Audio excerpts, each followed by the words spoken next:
Welcome back to ITZ English. मैं Imtiaz Ahmed YouTube channel ITZ English में आपका स्वागत करता हूं। जैसा कि आप सबको पता है कि इस सीरीज के अंतर्गत हम लोग डिफरेंट टाइप्स के एलिमेंट को सब्जेक्ट बना रहे हैं। अभी हम लोग नाउन को एक एक करके सब्जेक्ट बनाते जा रहे हैं। इसके पहले मैंने प्रॉपर नाउन, कॉमन नाउन और फिर मैटेरियल नाउन को सब्जेक्ट बना लिया है। आज की शॉर्ट सेशन में मैं कॉलेक्टिव नाउन को सब्जेक्ट बनाऊंगा।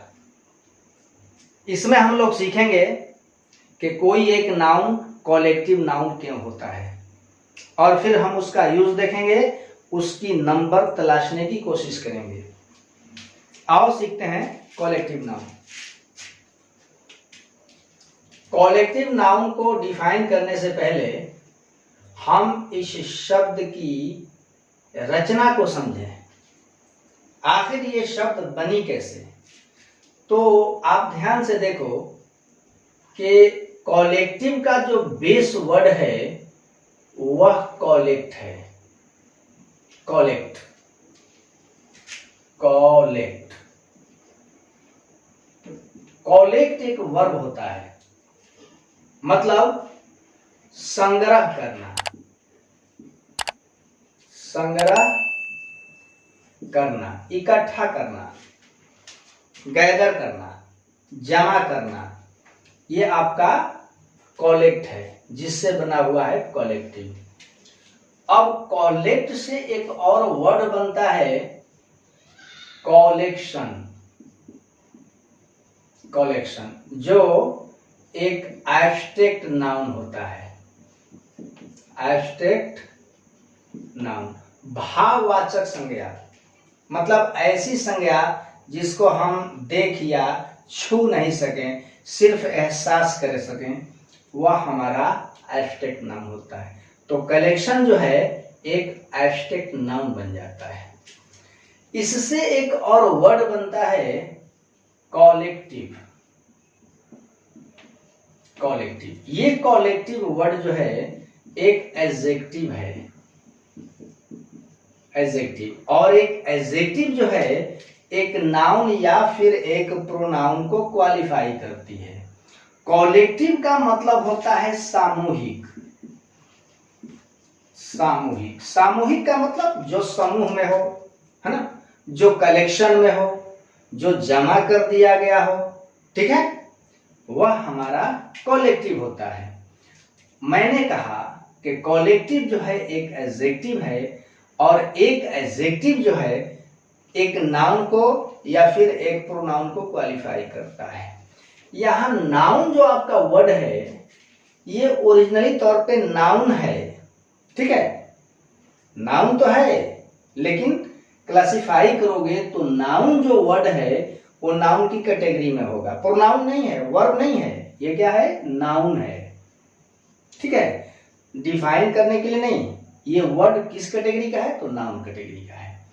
अब देखिए कलेक्टिव जो है इस नाउन को क्वालिफाई कर रहा है ना, बता रहा है कि ये जो नाउन दिया हुआ है वह कैसा है, तो सामूहिक है, यानी कि समूह में है, कलेक्शन किया हुआ है, जमा किया गया है, इकट्ठा किया गया है, यानी कि ये समूहवाचक है। समूहवाचक संज्ञा। हम दो एक शब्दों में कह सकते हैं कि the name of a collected same nouns. Same noun, same nouns का मतलब एक ही जैसे नाउन का जो कलेक्शन होता है, जिनको कलेक्टेड किया गया है, अगर वैसा कोई एक नाम है तो फिर वह कॉलेक्टिव नाउन है। यानी कि जिस नाउन से उसके एक समूह का बोध हो, एक कलेक्शन का बोध हो, वह हमारा कॉलेक्टिव नाउन होता है, ठीक है। अब ये कॉलेक्टिव नाउन जो है काउंटेबल होता है। काउंट प्लस एबल, काउंट का मतलब होता है गिनना, एबल का मतलब योग, गिनने योग, यानी कि एक ऐसी संज्ञा जो गिनने के लायक हो, काउंटेबल हो, है ना, वह काउंटेबल नाउन कहलाती है, जिसको हम गिन सकें। तो कलेक्टिव नाउन क्या है? तो काउंटेबल है। अब अगर नंबर की बात की जाए, नंबर की बात यानी कि एक वचन या फिर बहुवचन, सिंगुलर या प्लूरल, तो देखने से हमारे कलेक्टिव नाउन्स जो हैं वो सिंगुलर होते हैं व्यवहारिक तौर पे, यानी कि इनका नंबर क्या होता है? सिंगुलर।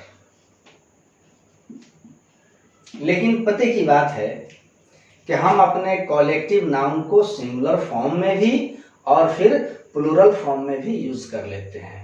अब कैसे करते हैं? अगर कोई एक कलेक्टिव नाउन एक यूनिट है, क्या है? एक सिंगल यूनिट है। कैसी?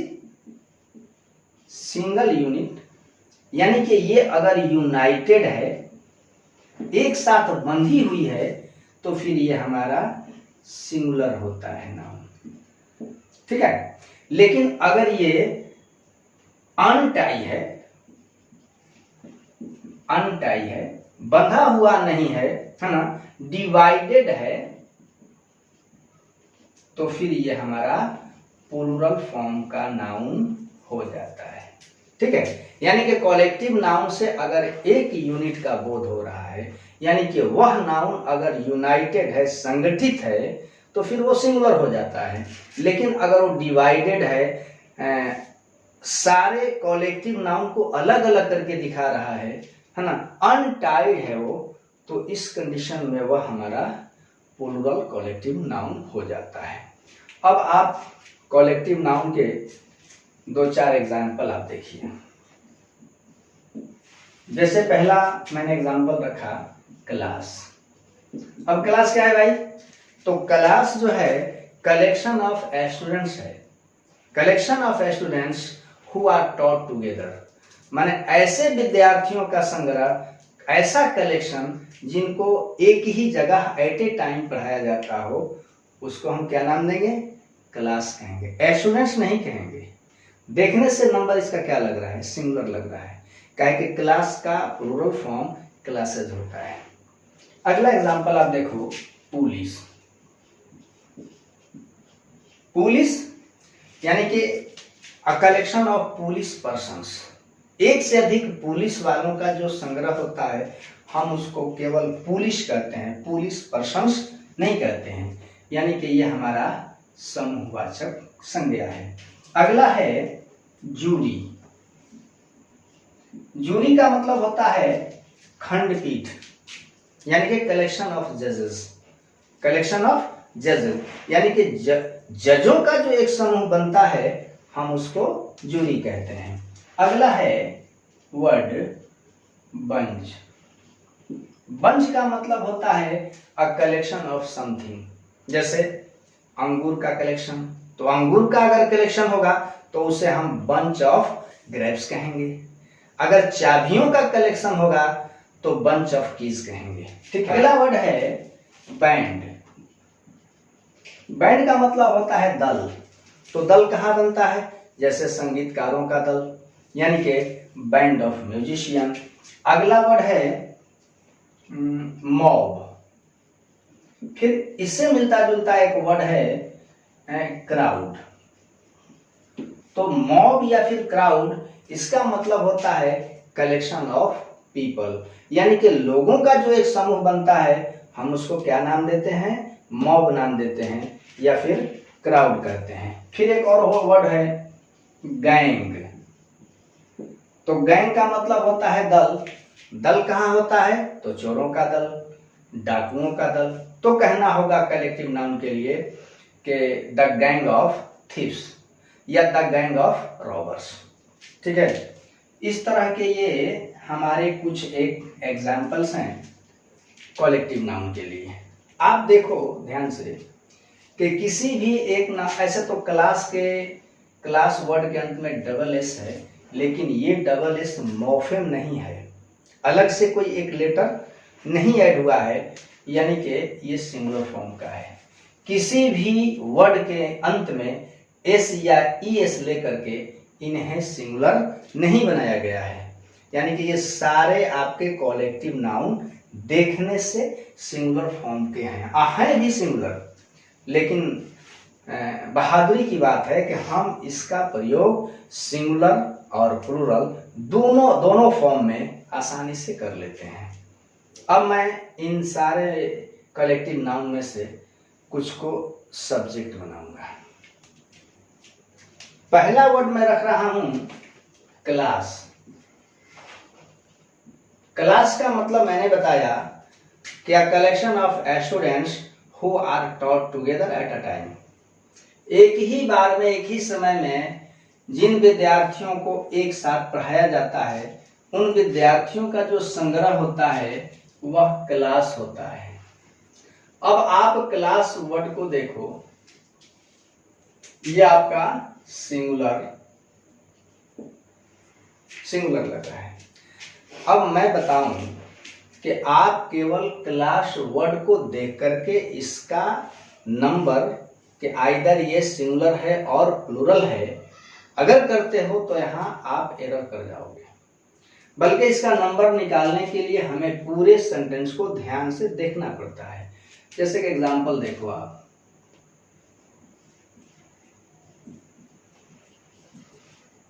The class is being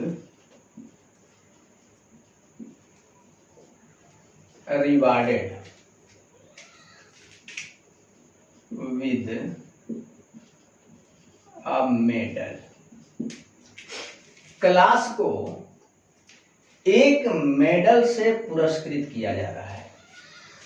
class को कितने मेडल से नवाजा जा रहा है, कितने अवार्ड दिए जा रहे हैं, तो अ मेडल, एक मेडल दिया जा रहा है। इसका मतलब कि अगर इस क्लास में 50 स्टूडेंट्स हैं तो वे सारे 50 स्टूडेंट्स यूनाइटेड हैं, एक यूनिट बने हैं, इसलिए सबको एक ही साथ एक मेडल मिल रहा है।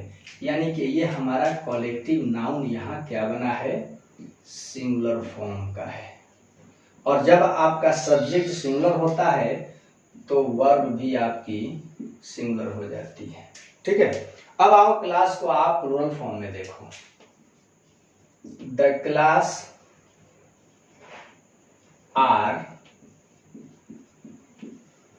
being rewarded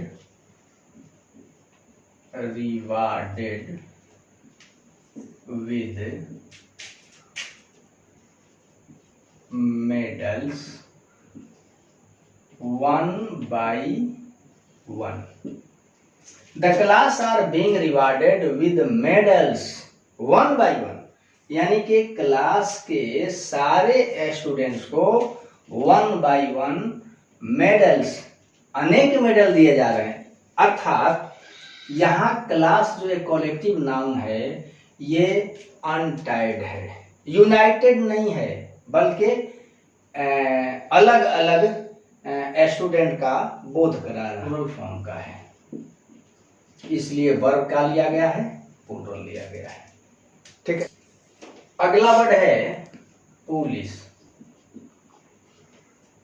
अब पुलिस जो है देखने से तो सिंगुलर दिख रहा है, भी सिंगुलर, लेकिन चूंकि पुलिस जो है कलेक्शन ऑफ पुलिस पर्सन्स है, अनेक उसमें पुलिस मैन शामिल हैं, इसलिए हमारा ये कॉलेक्टिव नाउन है। लेकिन प्रयोग इसका दोनों फॉर्म में होता है, ये सिंगुलर होता भी है और प्लूरल भी होता है। पहली बार में हम इसको सिंगुलर फॉर्म में यूज करता हूं, जैसे the police has sent the thief to the jail। The police has sent the thief to the jail। Police ने चोर को जेल भेज दिया है। अब ये बताओ कि अगर पुलिस में 10 पुलिस मैन हैं तो क्या 1 by 1 करके चोर को जेल भेजेंगे? नहीं, बल्कि 10 पुलिसमैन एक यूनिट बनेंगे और फिर चोर को जेल भेज दिया जाएगा। यानी कि ये आपका पुलिस जो है यहाँ सिंगुलर फॉर्म का है, इसलिए वर्ब जो आई है ये हैज जो है आपका सिंगुलर है। ठीक है, यानी कि यहाँ आपने पुलिस को सिंगुलर फॉर्म में यूज किया है। अगला देखो, इसका प्रयोग मैं प्लूरल फॉर्म में कर लेता हूं। द पुलिस आर फॉलोइंग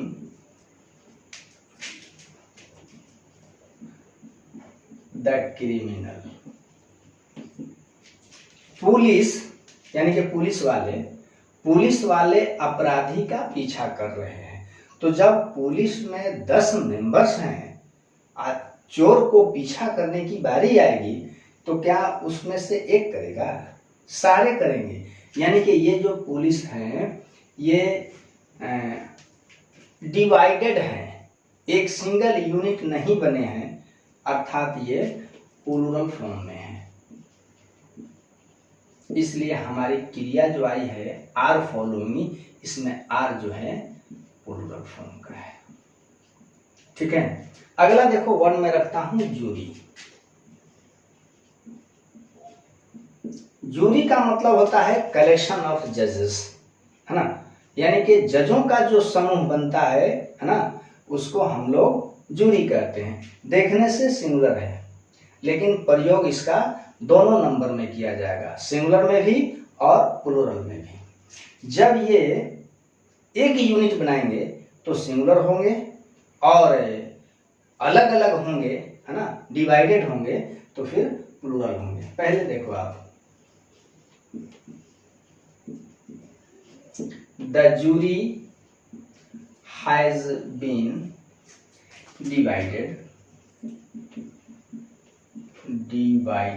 है ना। जूरी बट चुकी है इन इट्स ओपिनियन, ठीक है। The jury has been divided in its opinion. Jury जो है, खंडपीठ जो है, अपनी विचार में बट गई है, अपनी विचार में। तो यहाँ इट्स जो है ये जूरी को दर्शा रही है, वो प्रोनाउन है ना। तो इट्स जो है सिंगुलर है, इसलिए ओपिनियन भी सिंगुलर है। यानी कि ये एक यूनिट दर्शा रही है। इट्स ओपिनियन क्या दर्शा रही है? एक यूनिट। इसका मतलब कि जूरी एक यूनिट है, यानी कि ये सिंगुलर बना है, जो कि एक कॉलेक्टिव नाउन है। अगर जूरी में 10 मेंबर हैं और 10 अपनी अपनी विचारधाराओं में बदल जाते हैं, तो फिर इसका मतलब है कि वो एक यूनिट नहीं बनाएंगे। उस कंडीशन में ये जूरी वर्ड जो होगा प्लूरल फॉर्म का हो जाएगा। जैसे the jury have been divided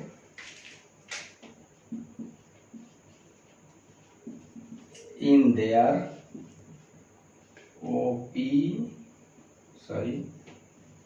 opinions। देखो जो है अपनी अपनी विचारधाराओं में, अपनी अपनी ओपिनियन में बदल गई है। तो देयर ओपिनियंस का मतलब कि ये यूनिट नहीं बना रहे हैं, बल्कि अलग अलग हैं। इसका मतलब कि जूरी जो है प्लूरल फॉर्म का है, प्लूरल फॉर्म। अब एक और अंतिम वर्ड आप देखो, जिसको मैं सब्जेक्ट बना रहा हूं। अगला वर्ड है बंच। बंच का मतलब होता है गुच्छा। जैसे चाबियों का गुच्छा तो बंच ऑफ कीज, अंगूर का गुच्छा, है ना, तो बंच ऑफ ग्रेप्स। यानी कि बंचेज ऑफ समथिंग क्या बनेगा? एक कॉलेक्टिव नाउन बनेगा। प्रयोग के आधार पर कभी इसको हम सिंगुलर बना लेते हैं और कभी प्लूरल बना लेते हैं। तो पहली बार में आप इसको सिंगुलर फॉर्म में देखो, जैसे द बंच ऑफ कीज। हालांकि देखो ये बंच ऑफ कीज जो बना है ये आपका पॉजेसिव केस बना है, संबंध कारक है ना, संबंध कारक है ये। अब पॉजेसिव केस ऑफ से जो बनता है वो कैसे बनता है, यहाँ आप याद रखोगे कि ऑफ जो है एक प्रेपोजिशन है ना, और इस पॉजेसिव केस की रचना कैसे होती है, तो नाउन प्लस ऑफ प्रेपोजिशन है और फिर एक नाउन मिल जाता है। अब ऐसा हो तो हमें पता है, आर्टिकल का चैप्टर बताता है कि ऑफ से बनने वाले पॉजेसिव केस के साथ आर्टिकल दी का प्रयोग अवश्य होता है। ठीक है, इसका मतलब हुआ कि ये जो हमारा कॉलेक्टिव नाउन बना है वो पॉजेसिव केस की मदद से बना है ना।